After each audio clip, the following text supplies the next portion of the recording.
नमस्कार. मानवी जीवन ईश्वरमय व्हावे ह्या आजच्या भागामध्ये आपल्या सगळ्यांचं स्वागत आहे. आपण मागील 3 भाग अद्वैत वेदांत उपनिषद ह्याविषयी समजून घेण्याचा प्रयत्न करतो आहे. तर आपल्याला वेदांत म्हणजे उपनिषद ही शंकराचार्यांनी 1200 वर्षापूर्वी सांगून ठेवलेली आहे. उपनिषद म्हणजे काय? वेदांत सार उपनिषद प्रमाण. उपनिषदांमध्ये सगळ्या गोष्टीचा उहापोह केलेला आहे. सगळ्या गोष्टी सांगितलेल्या आहेत. मनुष्य जन्माला आल्यापासून मृत्यूपर्यंत हे जीवन म्हणजे काय, ह्या जन्मामध्ये साध्य काय करायचं आहे. तर आता आपण ह्या अगोदरच्या एपिसोडमध्ये आपला इजनेस समजून घेतला, ब्रह्म सत्य जगन मिथ्या समजून घेतलं की ब्रह्म एकच सत्य आहे, हे जग हे मिथ्या आहे. मग आता प्रश्न असा येतो की मिथ्या जगाची निर्मिती करण्याचं कारण काय? उजेड आहे तो कशावरून कळतो? वस्तुपदार्थावरून. वस्तुपदार्थावर तो उजेड परावर्तित झाल्यामुळे उजेड आहे हे कळतं. वस्तुपदार्थही दिसतात आणि उजेडही कळतो. खूप इंटरेस्टिंग आहे विषय. शांतपणे आपण समजून घेऊया. वस्तुपदार्थ आहेत पण उजेडच नसला तर त्याचा काही उपयोग आहे का? नाही. उजेडाशिवाय त्या वस्तू आपल्याला दिसणारच नाहीत. तर उजेडामुळे काय काय झालं? वस्तुपदार्थ दिसले आणि त्या वस्तुपदार्थ दिसल्यामुळे उजेड आहे हेही कळलं. आता ह्या विश्वाच्या निर्मितीच्या मागचं त्याचं रहस्य किंवा त्याचं कारण सगळ्यांच्या मनामध्ये एक कॉमन प्रश्न असतो की मग एवढं हे सगळं कर्म, दुःख, अशांतता हे जे सगळे भोग म्हणून आहेत, पुन्हा पुन्हा जन्माला येणं, हे सगळं कशा करता? माणसाला जन्मालाच का घातलं पहिल्यांदा परमेश्वराने? ह्या विश्वाची निर्मिती करण्यामागचं कारणच काय?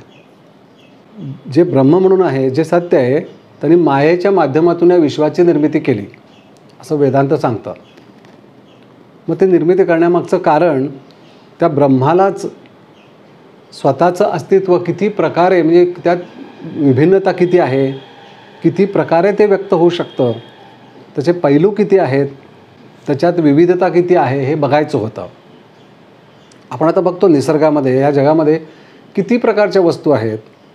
निसर्गामध्ये किती प्रकारची झाडं आहेत, किती प्रकारची फुलं आहेत, त्याचा सुगंध आहे, फळं आहेत, त्याचे स्वाद आहेत.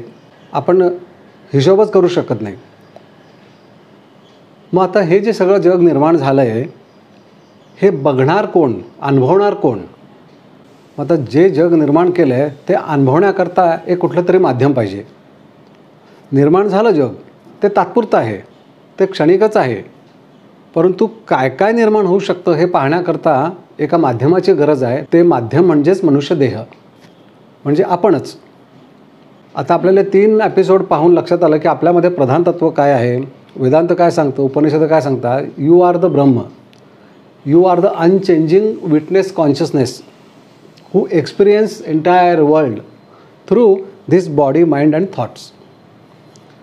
म्हणजे ते ब्रह्म आपल्याच माध्यमातून हे जग अनुभवत आहे. खरं म्हणजे विषय इथंच संपला. तोच ब्रह्म आपल्या माध्यमातून, आपल्यामध्ये जे आपलं प्रधान तत्व काय आहे तर आत्मा, अनचेंजिंग विटनेस कॉन्शियसनेस, म्हणजे न बदलणारी वैश्विक शक्ती. कारण आपल्यामध्ये आत्मा आहे म्हणून आपण हालचाल करतो आहे.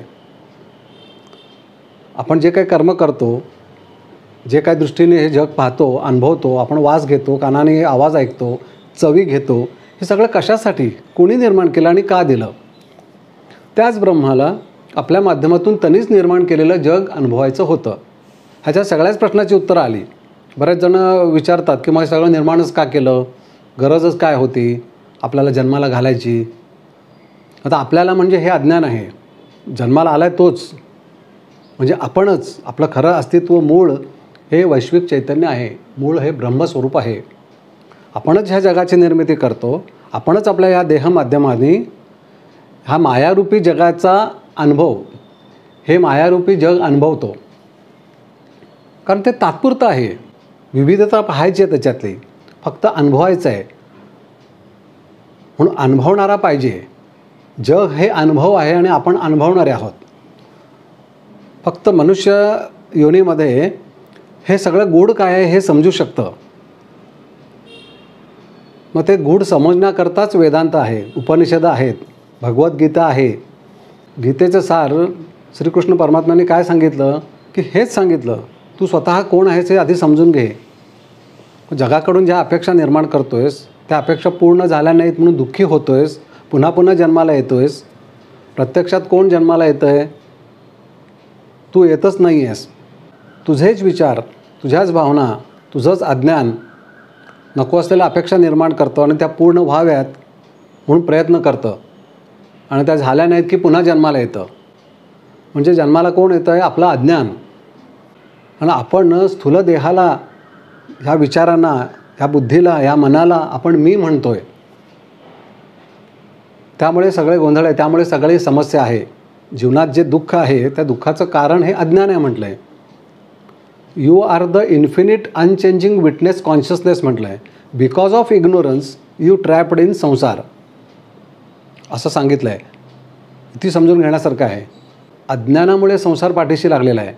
जीवनात आपण दुःख आहे म्हणतो, अशांतता आहे म्हणतो, किती त्रास आहे म्हणतो, की ह्या जगाच्या निर्मिती करण्यामागं त्या परमेश्वराची खरी इच्छा काय? तर स्वतःचं अस्तित्व वेगवेगळ्या स्वरूपात अनुभवायचं हे आता आपल्याला कळलं. त्याच्याकरता मानवी देह पाहिजे, तो परिपूर्ण पाहिजे. कारण आता आपण अनुभवतो की किती प्रकारचे आपण रंग पाहू शकतो डोळ्यांनी. डोळ्याला वस्तू दिसणं, त्याच्याबद्दलचं आकलन होणं, मग नुसती वस्तू दिसून उपयोग नाही, ती काय आहे हे कळण्याकरता बुद्धी पाहिजे. म्हणजे डोळ्याची निर्मिती, बुद्धीची निर्मिती, आवाज ऐकायला आला, ध्वनी, त्याच्याकरता श्रवण यंत्रणा पाहिजे, म्हणजेच हे कान. आणि मग जो काय अनुभव आहे तो व्यक्त करण्याकरता वाणी हे माध्यम पाहिजे. आपल्याला खायला प्यायला आवडतं, कारण भोजन म्हणजे अन्नमय कोश हाच प्रधान आहे. किती प्रकारच्या खाण्याच्या वेगवेगळ्या वस्तू आपण बनवतो आणि खातो. सगळ्याच्या चवी भिन्न आहेत. किती चवी आहेत ह्याला मर्यादाच नाही आहे. तशा किती प्रकारचे सुवास आहेत ह्याला मर्यादा नाही आहेत. ध्वनी किती प्रकारचे आहेत त्याला मर्यादा नाही आहेत. सगळं अमर्याद आहे, कारण ते सगळं वैश्विक आहे. मग ते अनुभवण्याकरता देह हे माध्यम आहे. पण अज्ञानानं जीवन व्यतीत केल्यामुळे अकारण आपण कुठंतरी एक अहंकाराची निर्मिती करून बसतो या देहामध्ये. आपण हा देह निर्माण केला का? नाही केला. आपल्याला एवढं कळतं की आपण काहीतरी खाल्लं म्हणून ह्या देहाची निर्मिती झाली का? नाही. आपल्याला हा देह न मागता मिळालेला आहे, आपल्याला एवढं कळतं आहे. आणि ह्या देहाची जी वाढ होती आहे ती वाढ आपण अन्न खातो आहे म्हणून होती आहे. एवढ्या बेसिक गोष्टी आपल्याला कळत आहेत. देह आपण निर्माण करतो आहे का किंवा करू शकतो का? नाही. आपण अन्न खातो आहे, त्या अन्नामधून जो काही जीवनरस आपण सेवन करतो त्यामुळे देहाची वाढ होते. बुद्धी, विचार, मन, कल्पना, ज्या काही इंद्रियांचा आपण अनुभव घेतो ते आपण निर्माण केलेत का? नाही. 5 तत्वाचं विश्व आहे, पृथ्वी, आप, तेज, वायू, आकाश. ह्या 5 तत्वातून ज्या विश्वाची निर्मिती झाली त्या विश्वाला अनुभवण्याकरता पंचतत्वात्मक स्थूल देहाची गरज आहे. म्हणून या देहाची निर्मिती झाली. मग ह्याच्यात आपण मी, माझं, मला वाटते, माझी कल्पना, हे मी आला कुठून? ह्या देहामध्ये मी आणलं आहे का देह? नाही. त्या 5 तत्वांचा देह आहे. बुद्धी, मन, विचार हे काय पंचसंवेदना, ज्या पंचकर्मेंद्रिय म्हणतो, पंचज्ञानेंद्रिय म्हणतो. आपल्याला वेगवेगळ्या गोष्टीचं आकलन होतं. आपण डोळ्याने दृश्य पाहतो, त्याच्याबद्दल विचार करतो. कितीतरी गोष्टी ज्या आपण जीवनात करतो त्या कोण करवतं आहे? ज्या षड्विकारांच्या माध्यमातून आपण जीवन जगतो आहे आणि स्वतःला मी म्हणतो आहे, म्हणजे देहाला, माझे विचार, माझी आवड, मला असं वाटतं आहे, मला हा आवडतो, मला हा आवडत नाही, माझे ह्याच्याबरोबर वाद आहेत. किती नानाविध विषय परत आपण या जगाला जोडून घेतलं असतं. पण ते कुणी जोडून घेतलं आहे? ह्याच्यात मी म्हणून कोण आहे? तो अहंकार आहे, ते षड्विकार आहेत. प्रत्यक्षात परमेश्वराने ह्या पंचतत्वात्मक स्थूल देहाची निर्मिती, त्यांनी निर्माण केलेलं जग अनुभवण्यासाठी आहे. बाहेर अनुभव आहे आणि अनुभवणारे आपण आहोत. आपण म्हणजे आपलं आत्मिक तत्त्व. विषय संपला, तेवढंच आहे. मग ह्याच्यात उणं काढण्यासारखं, माझं म्हणजे माझं वेगळं, त्याचं वेगळं, हा आवडतो, तो आवडत नाही, माझ्या ह्या आवडी आहेत, माझे म्हणजे हे माझं जे काय आहे हे कोण करतं आहे? तेच अज्ञान आहे म्हटलं आहे. ते जोपर्यंत अज्ञान आहे तोपर्यंत तो कर्म करणार आणि मग कर्माच्या सिद्धांताप्रमाणे त्याला पुन्हा जन्म घ्यावे लागणार. इथं खूप मोठा विषय कर्म ज्या वेळेला मनुष्य करतो त्यावेळेला ज्या सृष्टीची परमेश्वराने निर्मिती केली त्याच्याबरोबर काही नियम घालून दिले. त्या परमेश्वराने निर्माण केलेल्या या जगाला अनुभवण्याकरता ह्या देहाची निर्मिती झालेली आहे आणि हे जग अनुभवायचं आणि त्या परमेश्वराला नमस्कार करून परमेश्वराशी एकरूप व्हायचं एवढाच विषय आहे. पण माझं अस्तित्व देह माध्यमाने विचार माध्यमाने काहीतरी मी वेगळं समजून घ्यायला लागलो, वाटायला लागलं मला, तर ते अज्ञान आहे. तेव्हा आपण आपल्या मागं हा प्रपंच लागतो की मग त्याच्यात भोग आले, दुःख आले, अशांतता आली, कारण तिथं नियम आहेत. ब्रह्मातून मायेने ह्या जगाची निर्मिती केली. मग त्या जग निर्माण करताना काही नियम घातले. तर नियम काय? तर तू कर्म कर परंतु समजून कर. जीवन जग पण समजून जग. प्रत्येक गोष्टीला इथं त्याच परमेश्वराने विश्वाची निर्मिती करताना जसं आपण एखादी वस्तू घेतली की त्याच्याबरोबर एक मॅन्युअल येतं, युजर्स मॅन्युअल म्हणतात, की ती वस्तू कशी वापरायची, ती कुणी निर्माण केली आणि बिघडली तर काय केल्याने दुरुस्त होईल, सगळ्या गोष्टी त्याच्यामध्ये असतात. तसं परमेश्वराने ह्या विश्वाची निर्मिती केली. त्या निर्मितीमागचं कारण सांगितलं, मनुष्य जन्म का आणि त्यांनी कसं जगायला पाहिजे आणि मृत्यूनंतर काय, म्हणजे मृत्यू आहे की नाही, कुणाचा होतो, ह्या सगळ्या गोष्टी सांगून त्याचं मॅन्युअल म्हणून वेदांत सांगितलं आहे. म्हणजे मॅन्युअल दिलेलं आहे. त्याच परमेश्वराने वेदांताची निर्मिती केली. शंकराचार्यांच्या माध्यमातून उपनिषद ही एकदम सोपी केली. भगवान श्रीकृष्णाच्या माध्यमातून गीता सांगितली की तुला जे भासतं आहे ते खरं नाही आहे, ते स्वप्न आहे, ते मृगजळ आहे, ते खरं आहे म्हणून त्याच्या मागं लागलास तर त्याच्यात तू अडकशील. मग एकदा अडकलास की सुटकेचा मार्ग अवघड आहे. मग होईल तेवढं लवकर तू ज्ञानी हो, समजून घे. जो वेळ तू ह्या जगाचं ज्ञान करून घेण्याकरता वाया घालवतोस त्याच्यापेक्षा स्वतःचं ज्ञान करून घे. तेव्हा जगातले प्रश्न लगेच सुटतील, किंवा ते प्रश्न नाही आहेत असं लक्षात येईल. परंतु जगाला खरं मानून त्याचा अभ्यास करत बसलास आणि त्याच्यातच काहीतरी सुख हुडकत बसलास, ते खरं मानायला लागलास, तर मात्र मग तिथं नियम आहेत. कारण तू कर्म करणार, मग जसं कर्म करणार, जसं विचार करणार त्याप्रमाणे पुन्हा जन्म मिळणार. कुणासाठी वाईट विचार केला तसं वाईट घडणार. म्हणजे चांगलं वाईट, सुख दुःख ह्या सगळ्या गोष्टी वाटायला येणार. मग त्याच्यापेक्षा तू स्वतः कोण आहेस हे जर का समजून घेतलंस तर विश्वनिर्मात्यामध्ये तुझाच हात आहे हे कळेल. तुझाच हात आहे म्हणजे तुझ्यामध्ये आंतरिक अवस्थेमध्ये जी वैश्विक शक्ती आहे तेच ब्रह्म आहे हे तुला कळेल. कारण ते आहे म्हणून या विश्वाला अस्तित्व आहे. सगळ्यात महत्त्वाचं म्हणजे तुलाच अस्तित्व त्या ब्रह्मामुळे आहे. आपण सगळे जीवन जगतो आपल्याला माहिती आहे, आणि ते कायम नाही आहे हेही माहिती आहे. ते चेंजिंग आहे. ब्रह्म चेंजिंग नाही आहे, ब्रह्म स्थिर आहे.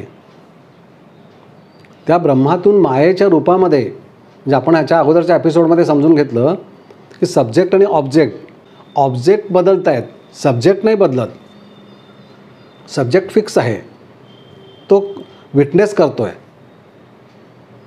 तो प्रोजेक्टर, तो पडदा सिनेमा दाखवायचं काम करतो. सिनेमातल्या गोष्टीची, सिनेमातल्या विषयाशी काही देणं घेणं नाही आहे, तो बघतोय फक्त.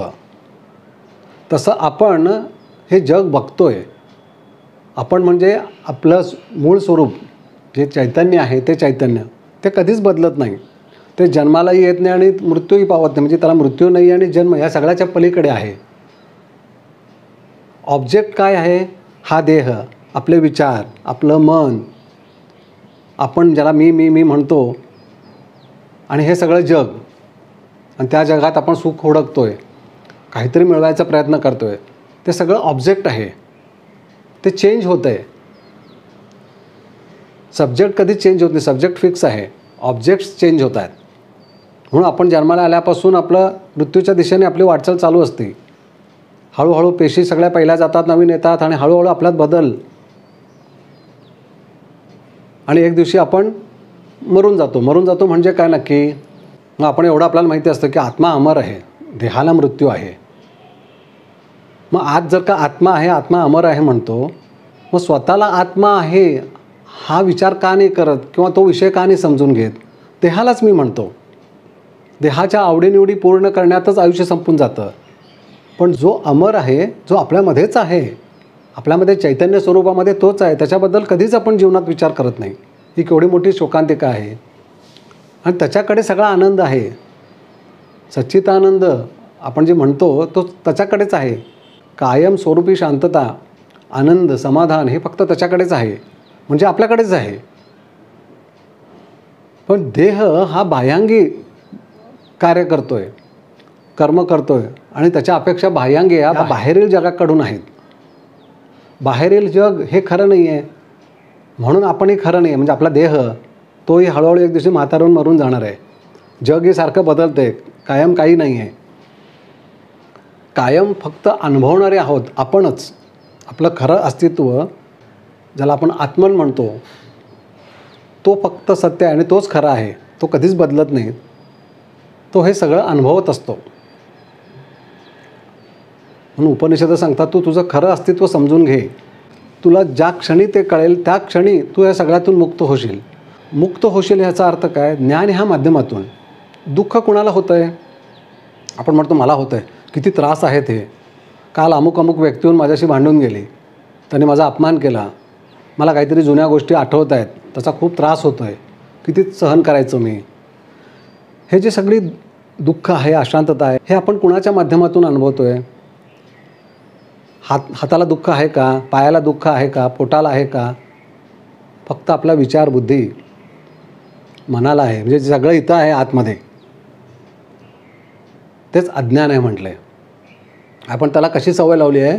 तर एखादी गोष्ट मिळाली तर आनंदी, नाही मिळाली तर दुःख. ह्या अशा काहीतरी विषयात आपण आपलं मन, बुद्धी ह्या सगळ्या माध्यमांना आपण अडकवलं आहे. सद्गुरू म्हणतात त्यांना त्याचीच फक्त ओळख करून दिली आहे, म्हणून तसं होतं आहे. त्याच्या निर्मात्याची ओळख करून दिली नाही आहे. लहानपणापासून आपल्या विचार, बुद्धी, मन ह्या माध्यमांना कशाची ओळख करून दिली आहे? या भौतिक जगाची. कारण आपलं हे जग त्याच्याच बेसवर चालतं, किंबहुना तसं भासतं. भास हा एकच शब्द खरा आहे त्याच्यामध्ये. स्वप्न आहे, स्वप्नात एक जग आहे. आपण तो विषय समजून घेतला याच्या अगोदरच्या एपिसोडमध्ये. स्वप्नातलं जग आपल्याला खरं वाटतं, पण ते खरं नाही आहे हे कधी कळतं? आपण जागं झाल्यावर. तोपर्यंत नाही कळत. तोपर्यंत स्वप्नात कुणीतरी येऊन आपल्याला सांगितलं की अरे हे स्वप्न आहे, कुठं पळापळी करतोयस, शांत बस. नाही नाही म्हणणार आपण. दिसतंय सगळं खरं, केवढे लोक आहेत, केवढं काय काय चालू आहे, आपण मानायला तयार होत नाही. तसंच ह्या जगाचं आहे. कारण आपल्या ह्या स्थूल देहाला फक्त हे भौतिक जग अनुभवण्याचंच कळतं आहे, किंबहुना आपण तसे त्याच्यावर संस्कार करतो. खरं म्हणजे हा पंचभौतिक देह आपल्याला परमेश्वराने न मागता दिला आहे. पृथ्वी, आप, तेज, वायू, आकाश 5 तत्वांनी ह्या देहाची जडणघडण झालेली आहे.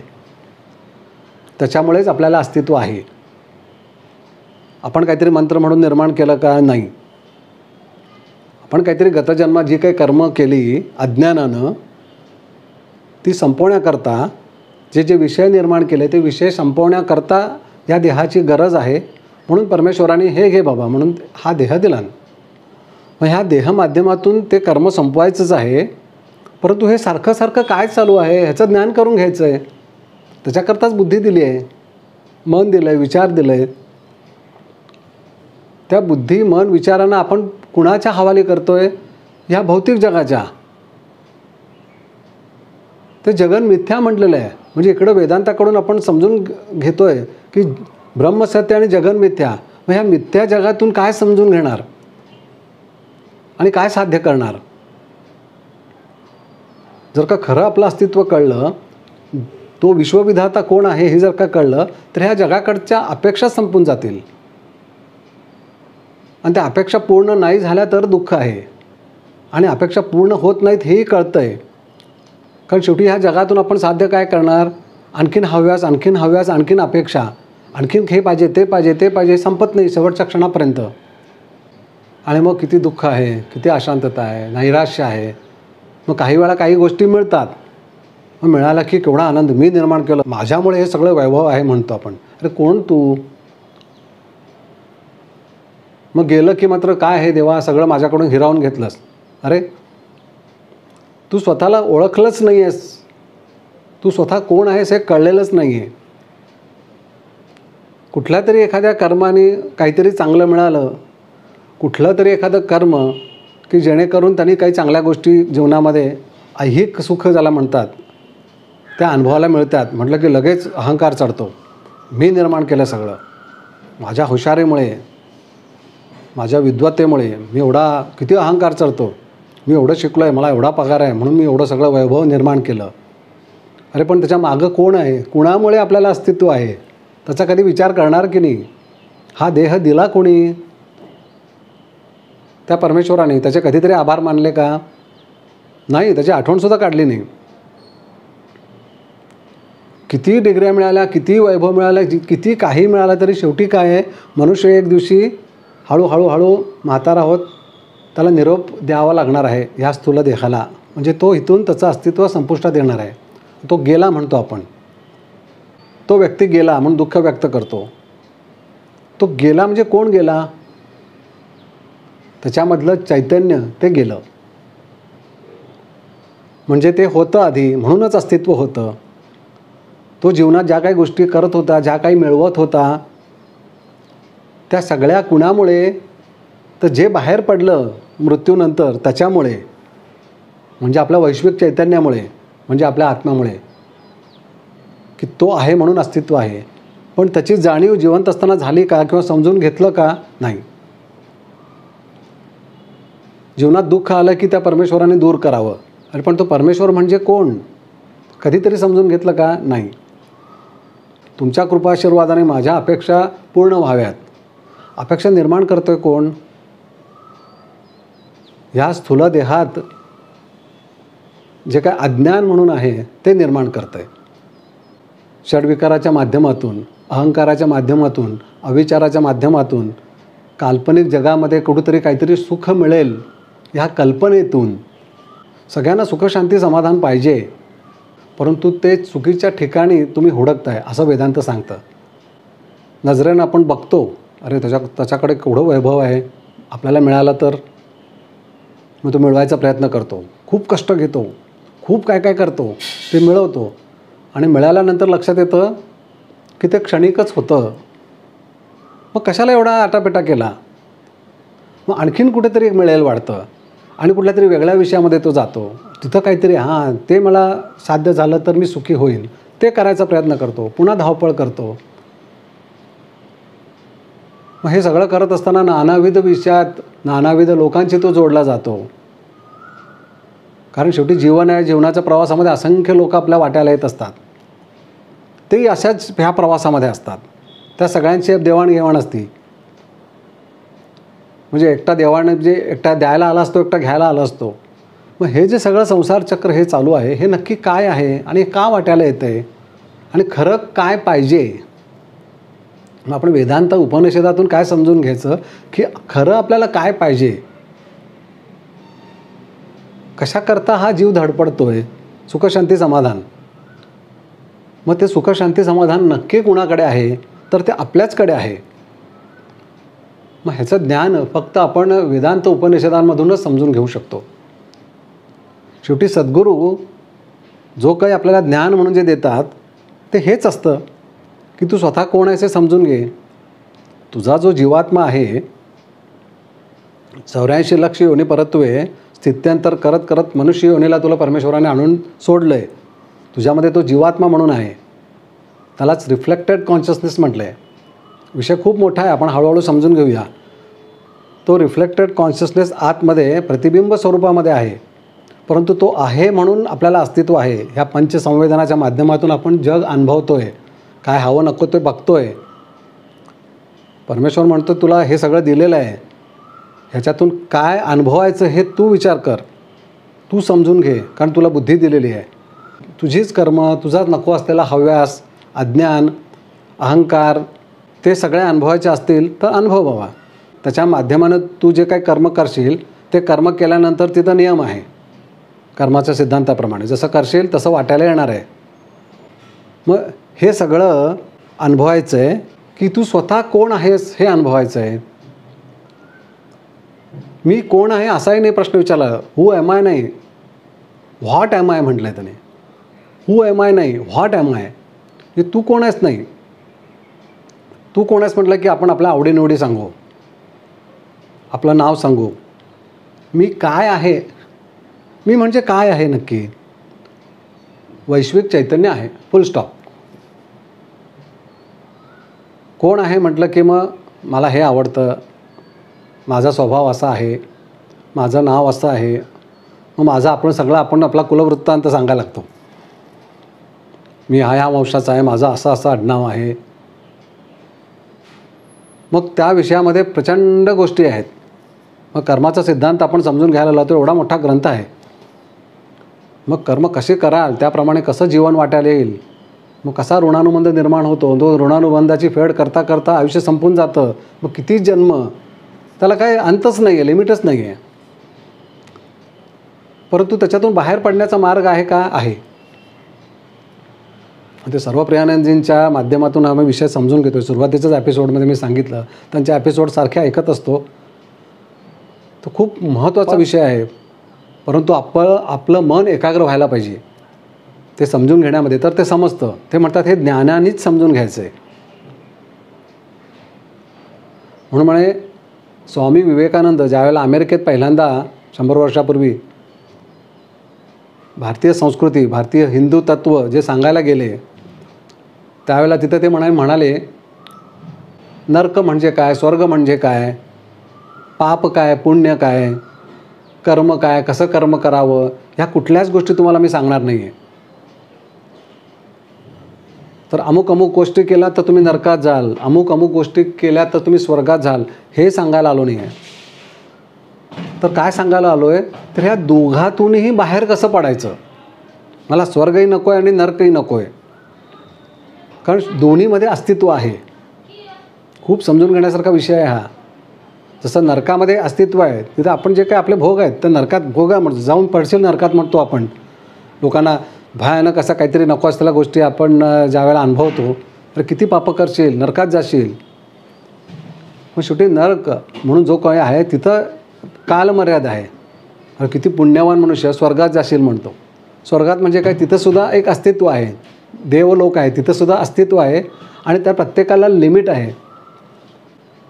ह्या दोन्हीच्या बाहेर काय आहे, ब्रह्म आहे.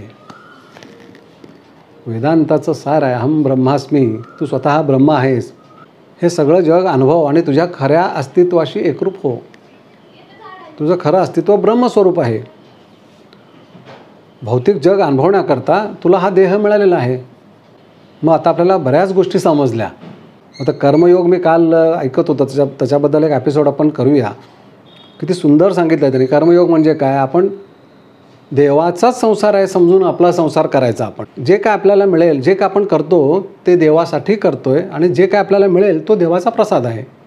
जसं आपण देवळामध्ये बसून पूजा अर्चा करतो, काहीतरी आरती म्हणतो, काहीतरी नामस्मरण करतो आणि मग प्रदक्षिणा मारून झाल्यावर आपल्याला तिथं प्रसाद मिळतो. तिथला प्रसाद आपल्या अपेक्षेप्रमाणे मिळतो का, नाही. तो जो आहे तो आपण घेतो. काय मिळणार आहे हे आपल्याला आधी माहिती नसतं. जे आहे आपण ते घेतो की नाही. तसं ह्या जीवनामध्ये प्रपंच करताना कर्मयोग काय सांगतो, हे जीवन हे परमेश्वराचंच आहे, ते त्याचंच आहे, माझं काही नाही आहे बाबा, त्याच्यासाठीच करतो आहे. एवढा तुम्ही शरण भावनेनं जर का तुम्ही प्रपंच केला तर तुम्ही ह्या सगळ्यातून मुक्त व्हाल. आणि जे काय मिळेल, जे काय कर्म करतो त्याचं फळ म्हणजे काय, आपण जे काय पूजा अर्चा केल्यानंतर प्रदक्षिणा मारल्यानंतर जो काय प्रसाद मिळेल तो त्या देवाने दिलेला आहे, त्याचा आहे तो. तसं आपल्याला जे कर्म केल्यानंतर जे मिळेल तो त्याचा आशीर्वाद आहे, त्याचा प्रसाद आहे म्हणायचं, ते सेवन करायचं. त्याच्यात एवढंच हेच तेच प्रश्नच येत नाही. थोडक्यात जे काय आहे ते मान्य करणं आणि जे काय करतो ते परमेश्वरासाठी करतो आहे. किती सुंदर आहे विचार. मग असं जर का करून जर का चित्त शुद्ध झालं तर मग मन एकाग्र सहज होऊ शकतं.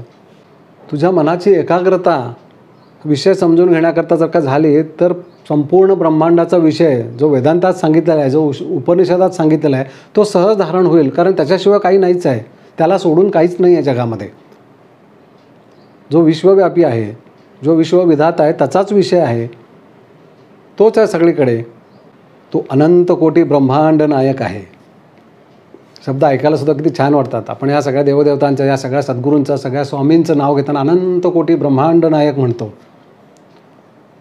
म्हणजे ते सगळं, ती जी अवस्था आहे ती त्यांनी प्राप्त केलेली असते. सच्चिदानंद सगळं आनंद स्वरूप आहे, ब्रह्मांड नायक आहे. तो कोण आहे? आपल्यामधलंच चैतन्य. तोच आहे सगळीकडे, त्याच्याशिवाय दुसरं काही नाहीच आहे. फक्त नाम, रूप आणि व्यवहार म्हणून हे तात्पुरतं वेगळं झालेलं आहे. पण आपण त्यालाच खरं मानून बसलो आहे, म्हणून जीवनात दुःख आहे. तेच ब्रह्मचैतन्य आहे, तेच आहे सगळं, सगळ्याच्या मुळाशी तेच आहे.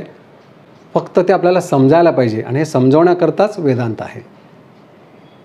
आपल्याला आता बऱ्याच गोष्टी लक्षात आल्या. आता पुढल्या भागामध्ये आपण याच्या संदर्भात आणखीन काही गोष्टी समजून घ्यायचा प्रयत्न करूया. नमस्कार.